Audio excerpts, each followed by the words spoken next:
Mesdames, Messieurs, bonsoir et merci de nous retrouver sur Canal 2 International pour votre programme L'invité de la semaine qui ce samedi encore reçoit un autre ministre, mais cette fois c'est le ministre des Finances et du Budget de la République centrafricaine. C'est avec beaucoup de plaisir qu'on le reçoit dans le fauteuil de l'invité de la semaine.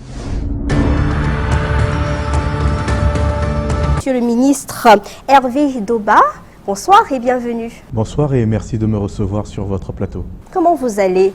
Le Cameroun, je sais que c'est votre terre, deuxième terre. Comment vous vous sentez au Cameroun? Écoutez, je me sens très bien et en réalité le Cameroun, tout comme toutes les autres terres des pays de la CEMAC, en réalité je me sens partout chez moi, que ce soit à Douala, à Brazzaville, à Malabo.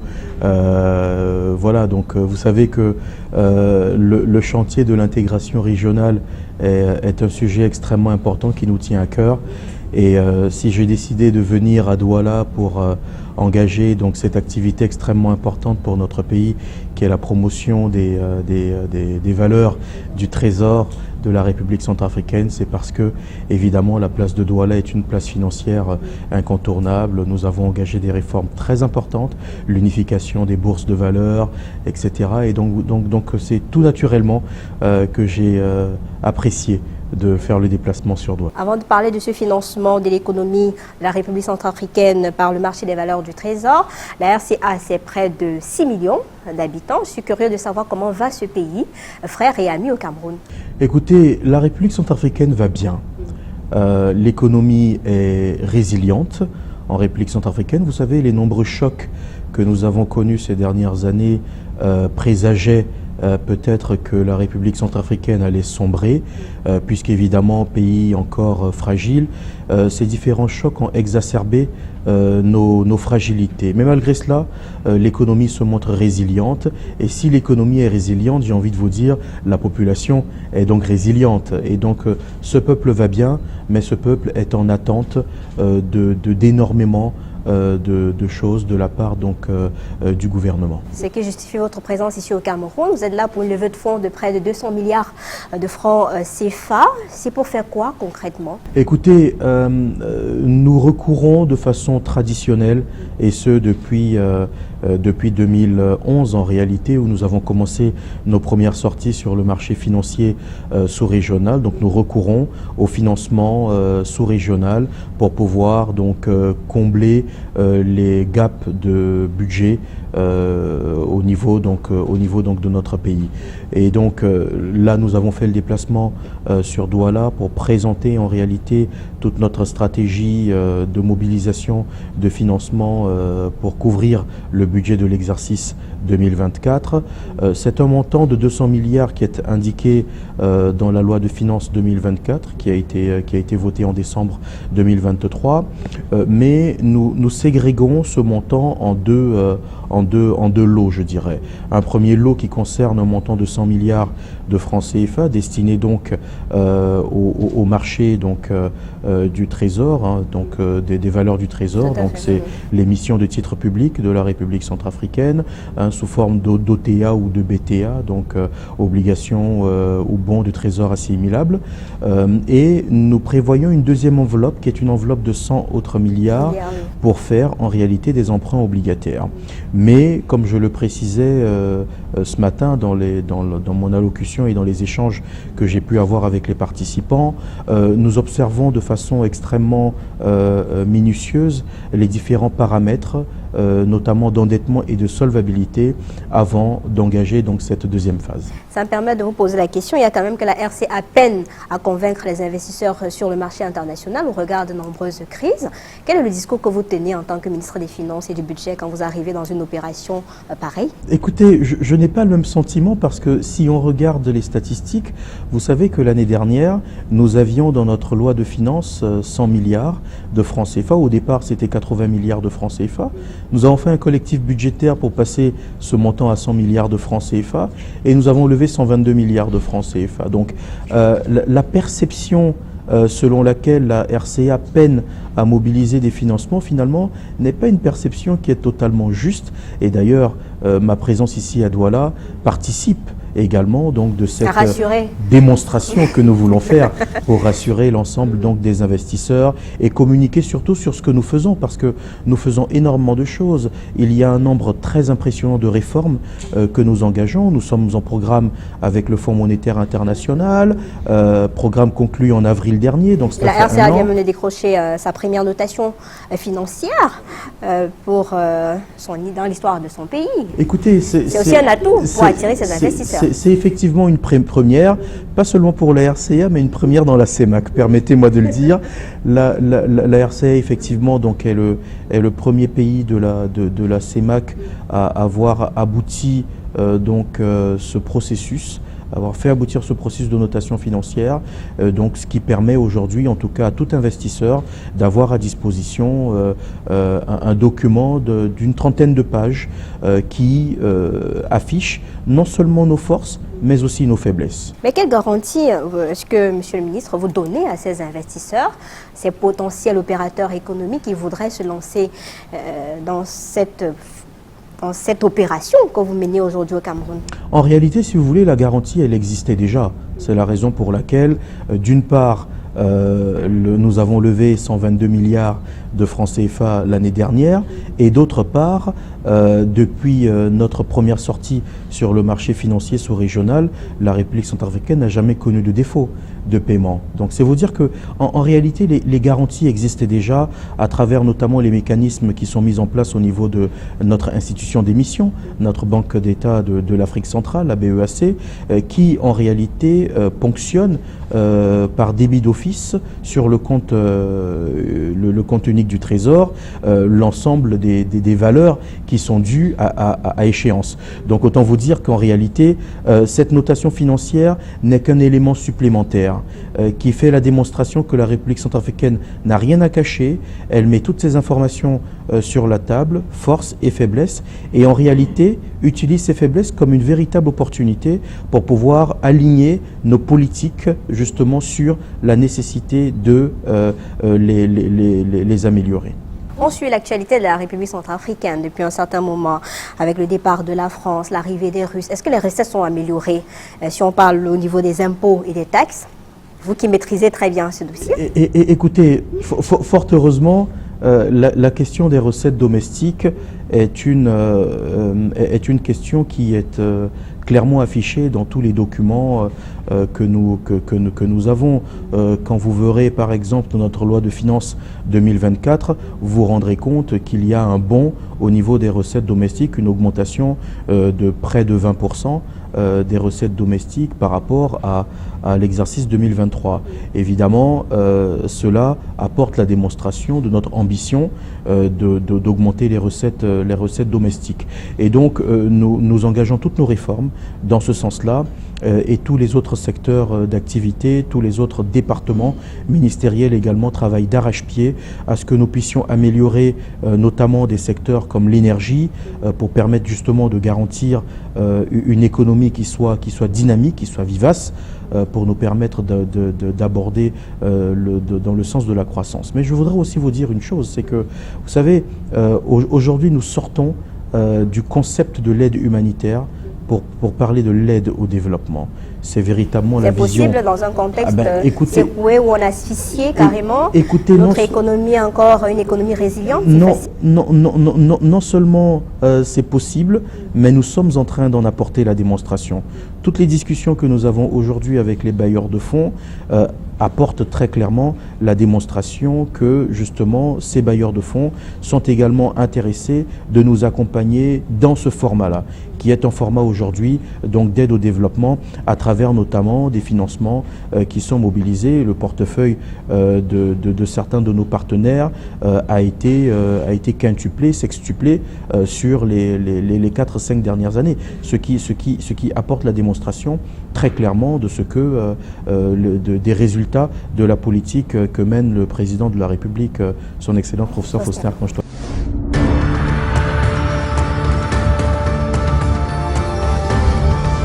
Il y a des inquiétudes tout de même avec cette inflation au niveau du carburant, la limitation, la suspension de la subvention du carburant qui plomberait, selon certains experts, l'économie. Il y a également les taxes sur les transactions électronique qui perturbe un peu la vie économique du pays au point où certains investisseurs se demandent est-ce que c'est véritablement le moment d'aller vers ce pays-là, apporter son...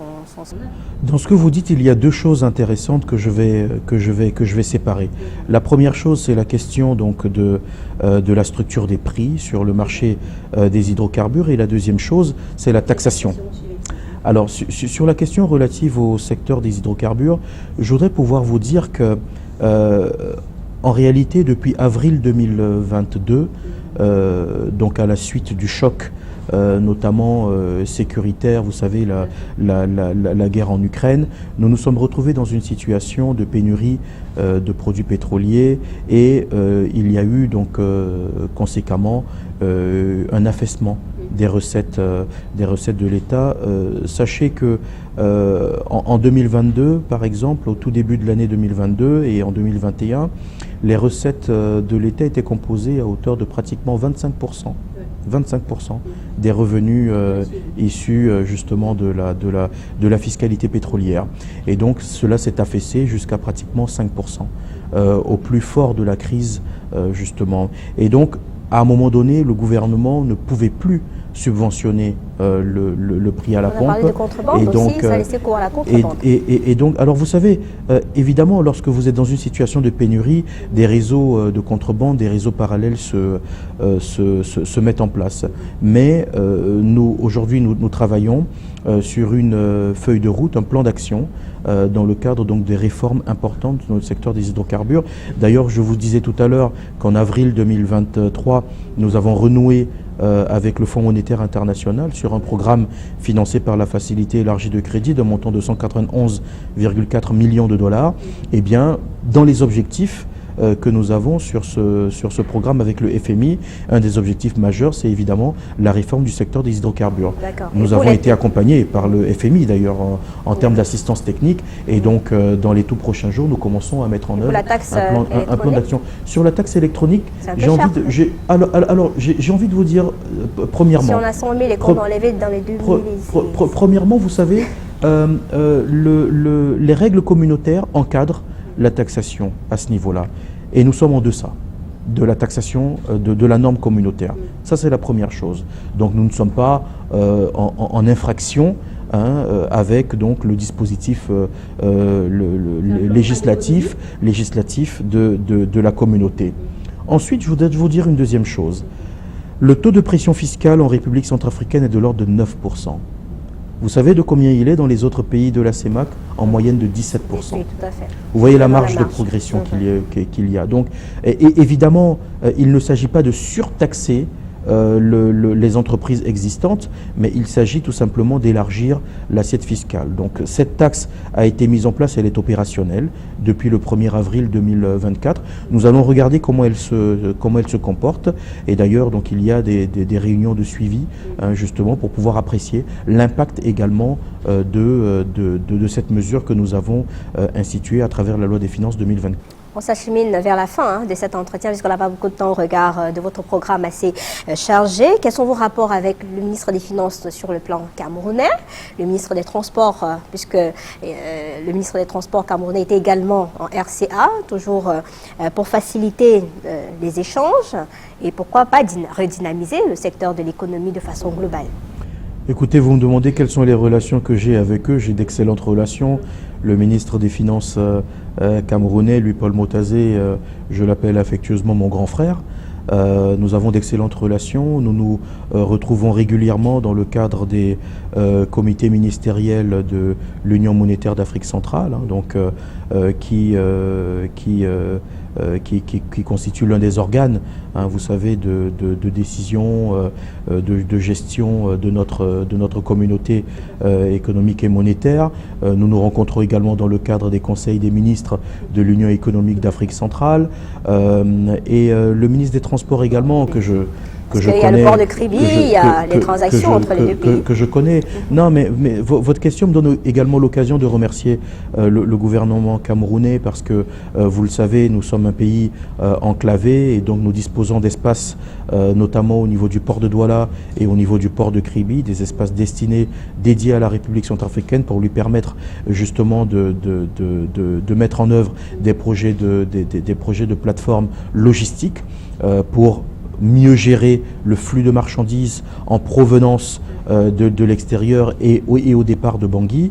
Et donc non, les relations sont excellentes. Dernièrement, il y a eu d'ailleurs une réunion des ministres des Transports, Cameroun, RCA et Tchad. Vous avez suivi cela.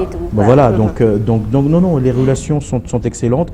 Nous continuons de travailler tous ensemble dans le cadre notamment de la ZLECAf. Vous savez que c'est un sujet très important. Nous devons intégrer impérativement notre espace communautaire. L'urgence même.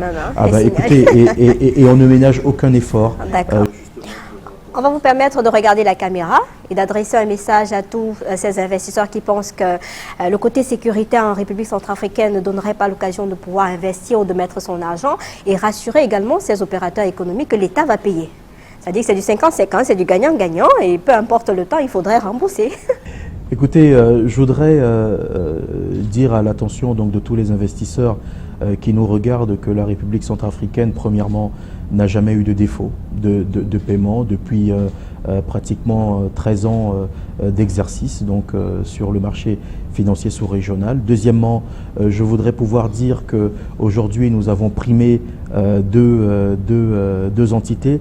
La première qui était donc l'entité qui est la plus forte mobilisatrice de nos titres publics, et la deuxième qui est la plus grande détentrice. Dire également que sur l'exercice 2023, nous avons mobilisé 122 milliards de francs CFA. Sur l'exercice 2024, nous avons une ambition qui n'est pas prétentieuse, qui est en réalité une ambition qui est en ligne avec tous les paramètres que nous présentons. Et donc je pense que si d'autres investisseurs déjà sont avec nous, voyagent avec nous depuis un certain moment et n'ont connu aucun désagrément, je pense qu'il n'y a pas meilleur message que celui-là pour permettre aux autres également de nous rejoindre et ensemble que nous puissions construire notre communauté de destin. Surtout que nous sommes tous des pays frères et amis, et la sous-région Afrique centrale doit véritablement se lever. Monsieur le ministre Hervé Doba, merci d'avoir accepté aux questions de Canal 2 International. C'est moi qui vous remercie pour votre Vous avez mangé quoi depuis que vous êtes là? Le ndolé, évidemment. Ah là là, le meilleur plat du monde. Mesdames et messieurs, ça a été un plaisir d'être des vôtres pour cette édition de l'invité de la semaine sur Canal 2 International. Dans ce fauteuil, c'était le ministre des Finances et du Budget de la République centrafricaine. Vous savez que le président Faustin Archange Touadéra séjourne chaque temps ici au Cameroun, et c'est avec beaucoup de plaisir qu'on reçoit son membre du gouvernement. Bonne chance dans votre opération. On espère que d'ici là, on fera le point avec vous. Merci infiniment à vous. Merci, rendez-vous la semaine prochaine avec un autre invité et un autre sujet. Bonsoir.